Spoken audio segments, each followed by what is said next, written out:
Welcome to the Community Forum. My name is John Goliatino. I'm your host. This evening we're going to be speaking to the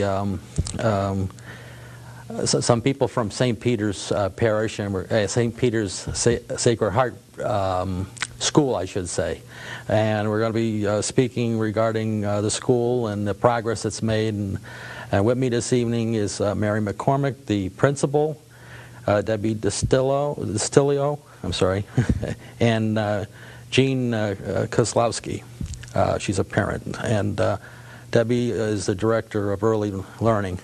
Welcome to the show, and if you can sort of do a little bit of background on yourself as how you got currently to your position, starting with Mary, your education, and whatever you'd like to speak about. Oh, thank you, John. Okay. And thank you for having us on the show. You're welcome. I'm a native New Yorker. My husband and I and family moved to Danbury with Union Carbide 30 years ago, over 30 years ago. I was a stay-at-home mom while my children were young, and then I went back to teaching. I had taught in the city of Brooklyn, and I went back to teaching. And I taught at St. Gregory the Great for 9 years. From there, I went back to school. I did have a master's. I do have a master's in education, clinical psychology as the major, and after 9 years of teaching at St. Gregory's, I went to Iona College and pursued my master's in education and administration. From there, I was appointed principal of Holy Family School in Fairfield. I was there for 7 years, and I was then appointed to Sacred Heart School in Danbury, and I have been principal of St. Peter's Sacred Heart for the past 7 years. So a total of 15 years in administration, over 25 in education, all of which is Catholic education. The St. Peter's Sacred Heart merge was... Well, I was going to have the introductions first. Oh, I'm sorry. Okay. All right. And we'll start with the questions later. Debbie, could you talk about a little bit about yourself? And Sure. My name is Debbie Distilio. I'm a graduate of Wheelock College in Boston, Massachusetts. I graduated in 1990, where I took a position immediately after graduation at the regional YMCA in Brookfield, Connecticut, in the Early Learning Center as a forest teacher. I continued there for 10 years in the forest program. I left in 2004 after I had my third child, and I was a stay-at-home mom for 6 years. My husband lost his job 2.5 years ago, so I was placed back into the workforce rather quickly, and I took a position at St. Peter's Sacred Heart Little Lambs Early Learning Center, which is at the Sacred Heart campus. I started in the infant room. Shortly thereafter, took a position in the school readiness, which was a preschool position, and then July 1st, I became acting director of the Early Learning Center. So in total, I've been teaching early childhood for a little over 20 years now. Very good. So. And Jean? I was born and raised in Danbury. I am actually a 1976 graduate of Sacred Heart School. I'm the proud parent of the last graduating class of Sacred Heart, my son Gregory, who's now a senior at Immaculate High School, and I have an 8th grade student at St. Peter's Sacred Heart right now who plans to graduate and go on to Immaculate High School. And you're representing the parent-teacher... I'm representing the Home School Association this evening and a parent. Yeah, I forgot the HSA. Yeah. Okay. I say it's difficult for me because I went to St. Peter's School before the merger, and it's a little tricky. It's like, so I got to retrain the brain that there's 2 schools now, 1. Mm-hmm. When did this merger occur for the people out there? The merger process, John, actually began 4 years ago, January, and we the two schools were merged. Both schools were low with enrollment, and the diocese thought that if we merged the two schools rather than close a school, we would have a strong foundation.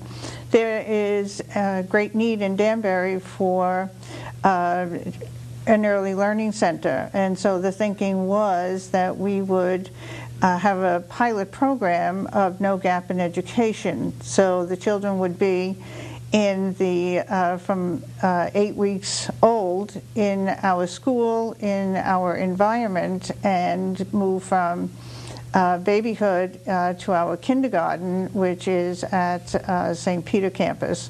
So we are unique in that we are one school, but we have two campuses. St. Peter campus is located on Main Street, as you know, and that is K through 8. The Early Learning Center is located at Sacred Heart campus, and that is babies 8 weeks old to 4 years old. Okay. At one time you had like the earlier grades, the first and second, When weren't the you? merger first started, Yeah. because it was a very emotional and difficult transition, it was thought that we would bring all of the classes to St. Peter campus gradually. We also lost many students. Parents were so upset because of affiliation with St. Peter and affiliation with Sacred Heart. The parents of each of the schools loved the school, and it was difficult for them. So for the first year, we had grades 5 through 8. We used a departmental system, and the following year we asked to bring grade 4 to St. Peter because the educational setting of grades 4 and 5 is a sound one, and then we would have middle school separate in classes 6 through 8. The following year we did not move anybody because, again, apparent upsetment, and then the last move we Brought the early grades. we brought the kindergarten through grade 3, and so St. Peter is a full elementary school, and Sacred Heart is the early learning center. Right. Now, what type of clientele do you have, or students, I should say? As you know, John, I have the word down, clientele, but that might be a new word. Back in my time, they called it students. Where did the students come from, I guess is what my question is. Are they downtown students, or they're from all over? They're from all over. There are students from Danbury, Bethel, predominantly Danbury and Bethel.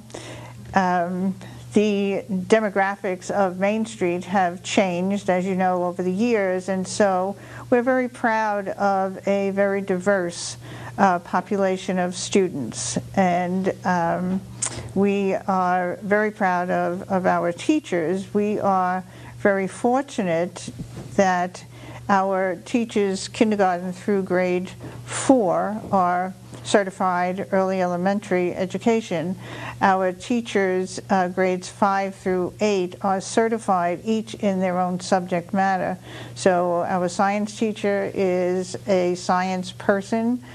His degree is science. Our 6th grade teacher, English language arts, her certification is in language arts. 7th grade is a math certified individual. Grade 8 is social studies certified. So we're very fortunate that each teacher has the expertise in their field through their education. Not all schools can boast of that.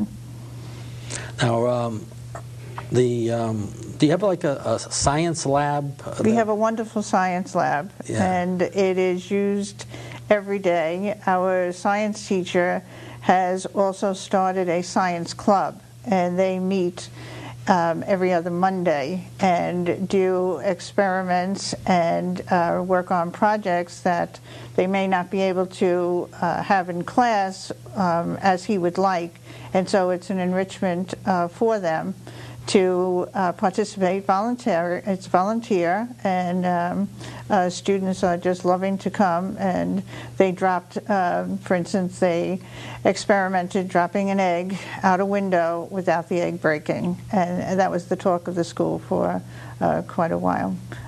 Each of our classes has also smart boards, so our teachers are able to present lessons, have the students come up to the smart boards, and it's another visual means of learning. What does a smart board do? Because for people that have been out a few years, like myself, I don't have a clue. The smart board is a large screen operated through the use of computer. Oh, okay. And the student goes up and touches, and that becomes the marking point. Oh, like CSI. Almost like, yes. Like the CSI yes, exactly. things, they put things up in the air. And that's exactly right. Or you see the weatherman, and the magic line comes. Yeah. That's exactly what they can do. Oh, okay. Yeah. So the old dumb boards are gone. No, we still use our blackboards, and actually St. Peter's boards are the original slate. So it's a very unique building. So you didn't clean slate. You got the slate in back of the smart board. That's exactly right. Very good. Debbie, tell us a little bit about the Early Learning Center. Well, our Early Learning Center is very unique because it houses 3 separate programs at the moment. We have our faith-based pre-K3 and pre-K4 programs, which are a feeder for our St. Peter's campus, where the children go on to kindergarten, and the children do faith formation activities. We have 2 school readiness classrooms, which are a state-funded program, and children from the community who have 2 working parents are able, on a sliding scale, to get part of their tuition paid for through the state of Connecticut. The parents are responsible for a parent fee ranging from $5 a week to $100 a week, depending on how much their family makes. We also have 3 Early Learning Center rooms. 1 room is for the babies. We have 8 babies. We have 8 1-year-olds, and we have 8 2-year-olds. So our program is pretty unique. It's pretty busy. It's very loud, and it's very happy. They bring babies? Like, how old are they again? We take babies 8 weeks old into our program. They stay. A baby can learn something? Absolutely. Babies can learn. Absolutely. Okay. They can learn a lot. And actually, we were having a little discussion about this before we came on, about how in the first 3 years of life, children make their big connections. And if you miss it, it's it's a big mistake. Of course, you can argue that the baby's probably got a better attention span than the typical 45-year-old. I think our babies have a better attention span sometimes than some of the parents coming in. That is to say the least. But our teachers are extremely qualified. They each do 20 hours of training per year in their age group. So our infant teachers are going to classes that teach them about infant development. Our twos teachers are going to classes about twos development. And our preschool teachers are really getting children ready for kindergarten, which is their main focus for our preschool children. So. Okay, very good. Thanks. Jean, the HSA, the Homeschool Association, is involved in a number of things. Could you tell us a little bit about maybe the fundraising and then some of the things, some of the challenges of a parent? Well, as a parent, I'm very proud actually that my son, like I said before, was of the last graduating class of Sacred Heart, and we stayed, my husband and I decided to stay with the school through the merge, and we're very pleased that we did so. As Mrs. McCormick mentioned before, it is a very culturally diverse school, and we feel that that has been a very rewarding experience for our children, especially. They have their classroom lessons, and then they have their life lessons. And the children all come to school in uniform, which puts everybody on a very even playing field. And the children, they learn a lot about each other, about their backgrounds, and we're very pleased that we stayed with the program. As far as the parents go, connection is very important. It's really vital to the future of the school, as well as fundraising. Fundraising is important for every school environment, and it's no different down at St. Peter's Sacred Heart. Now, now under Comcast rules, we can't talk about specifics, but you can talk in general about what type of things you do to help well, support each year the we school. have a walkathon that the school-wide, we participate in, all the children school-wide participate in that, and the funds for that raised in that event go toward making improvements at the school. We've retiled a few classrooms, we've repainted the first and second floors. It really looks beautiful. We have some special events coming up in the spring. We're planning on doing our very first wine tasting that's going to be held in the St. Peter's Parish Hall. We're also planning on partnering up with the Knights of Columbus to do a benefit breakfast. We're hoping some of the funds for that can go towards some scholarship funds, and as well as a invitational basketball game in honor of Peter Bartholomew, who was a very beloved teacher that passed away a year ago this month. So we're also planning on that. And again, setting up some scholarship funds to enable families to come there rather than, finding another type of school. Okay, very good. Mary, we touched upon on some of the things that you do. You have the science lab. You also have some sports. You have sports activities there. Yes, we do. You might want to mention some of the things you do. I know about the basketball, but there might be some other things that I'm not aware of. We have, and of course, the viewers would like to know whatever you have, to say. Yeah. Go ahead. We have the science club. We have a French club. Both activities are after school. We brought back our cheerleading squad for our basketball. We have the junior varsity for boys and for girls, the junior varsity and varsity for the girls. This year we are going to be a part of the league of track. So our students will be running track come March. We have an advanced math class as well as a regular math class. Children learn Spanish from kindergarten through grade 8. And we encourage our parents, if they have something that they would like to share with the children, to come on board and to do that. Our French club is being run by a mom who is speaking French speaking, and the children really enjoy coming to the French club. Okay. Now the other. We also have the school newspaper, which is some of it is done during computer class. When we are putting the yearbook together, we produce our own yearbook, and the editors and co-editors and writers are students of the school. As I said, some of it's... They're from different grades? They're from different grades. You have like 3rd and 4th graders working with... Yes, we do. 4th grade interviewed me the other day. Wow. And yes, they did. They asked very good questions, and that will be in the school newspaper. So we've tried to, and we do, bring each of our students to know that they are very important to us and play a very important role. Our 8th grade are big brothers and big sisters to our kindergarten children.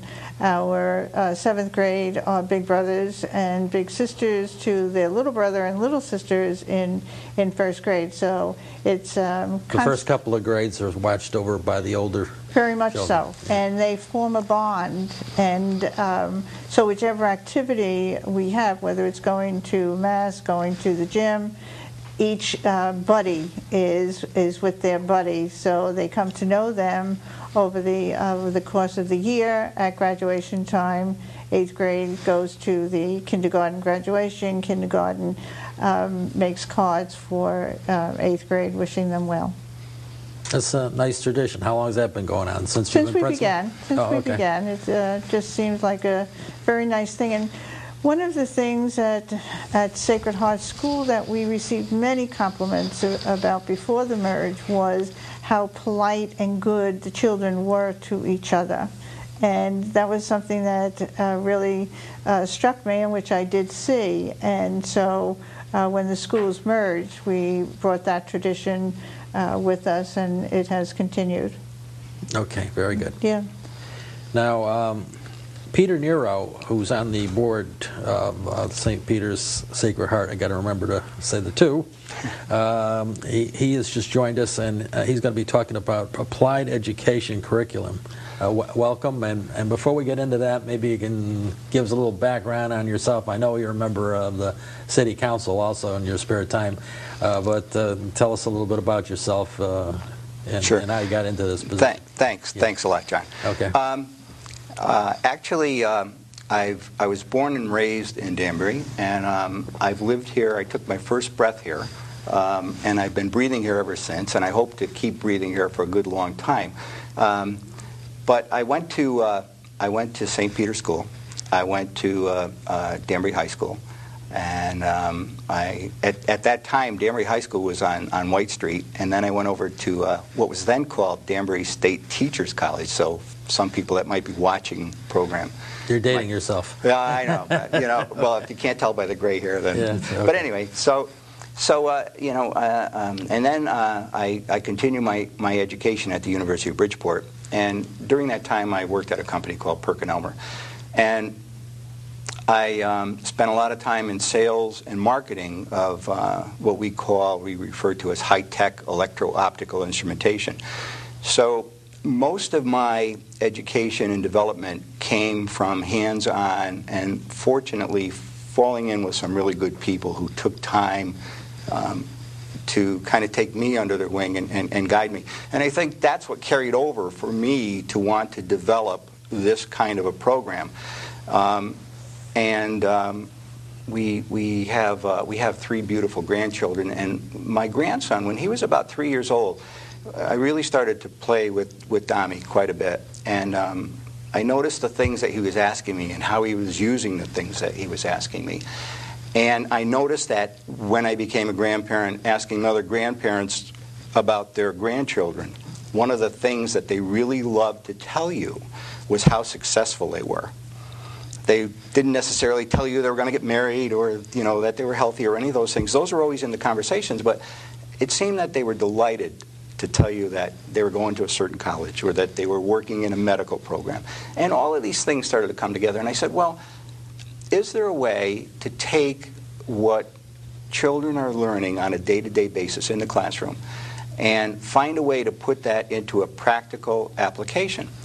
And when I went to school, I remember that my focus wasn't really great. But since I went to St. Peter, I didn't really have to have a great understanding as to why I wanted to learn things, but I never could understand why I needed these things. But the Sisters of Mercy had a way of convincing you that you needed to learn them. It wasn't necessary. And a ruler was sometimes part of it. It wasn't always necessary that you grasped it, but you were going to get what they were teaching you. So anyway, I think all of those things, and I said, well, what do you do with a kid that's struggling, or how do you try to get them, And I'm not saying that these kids are struggling by any means, but the point that I always had in my mind was, would students be more interested in learning if they had a sense that, I know 2 and 2 today is 4, well, tomorrow 4 and 4 is 8, but I'm in the same environment using those numbers. So I came up with this idea some years ago to figure out a way to develop a program where you could take what was being taught and put it into this program. So I came up with this idea of applied education performance. And then I kind of dropped the ball, and then I met Mrs. McCormick one day, and we started to chat about it, and she got me re-enthused about the whole thing. So, I owe her a lot for getting really back into this. So we developed the program, and I consulted with Mrs. McCormick along the way, and I worked with the teachers. And what we do is I go into the classroom for 5 or 6 weeks before we implement the program. And I just observe. I gather the information that the teachers are teaching to the students. I try to pick up on that skill set, those subjects. And then what I do is I plug that into the program. So when we get into the program, they start to apply these concepts. And that's what the name is, Applied Education Performance. So we develop real-world working models for them. How do we do that? If you'd like me to continue. You got 2 minutes. Okay. All right, very quickly. Okay. What we do is this. We, with the teachers bring in, we do the 6th, 7th, and 8th grade in this particular application. And then the teachers help me break them up into smaller groups. Those groups form companies. Those companies decide if they're going to be a product company or a service company, and then what I do is I act as the consultant, and I take the things that they have learned and I plug those in and I make them use all of those concepts and all of those skills to develop their companies. And that's what they're doing. And right now we're into the 3rd week, and today was a really great day. I mean, we had a lot of success today with the things that they're doing. So you're just implementing this program now? Correct. You know? It's a pilot program. This is our first shot at it, and like I said, it's going great. I mean, they're delightful. And the things that they're learning, I'd love to take 6 or 7 of them and do a company right now, you know, with them. But it's great. So. But if you have any other questions, shoot them at me. Okay. Well, we might have a follow-up. And for what age? We're doing 6th, 7th, and 8th 6th grade. and 7th, yeah, you might have said that. And that's okay. And what we do is we mix the academic levels so that we have a mix so that we can create a good dialogue with the students. So we have 6 or 7 students that really get involved in a dialogue, and it's a great thing to watch. It's exciting. Okay. Yeah. So 6th, 7th, and 8th are mixed in one group. We have So they're 7 learning groups. together, yeah. Yes. Okay, that's good. Now, do you have a website and a telephone number if anybody's got any questions about the school? Yes, surely. Yeah, if you can give those to us. Okay, do you want it now? Yeah. Yeah. The telephone is 203-748-2895. Okay, and then your website? The website is spsh.com. Okay, very good. Now, you have any summary, 30 seconds or less? St. Peter's Sacred Heart is a wonderful, wonderful school. The history of the building lends to all that is happening there. The school is 125 years old, that building. Sacred Heart is 80, and when you think of Catholic education in the city of Danbury, it's been happening in those particular buildings for over 200 years, Right. and how times have changed. Well, I want to thank you for coming on the show. They're waving goodbye to me. I want to thank the viewers for tuning in the community forum. Tune in next week, same time, same station, and we'll have another interesting program. Good night for now, and we'll see you then.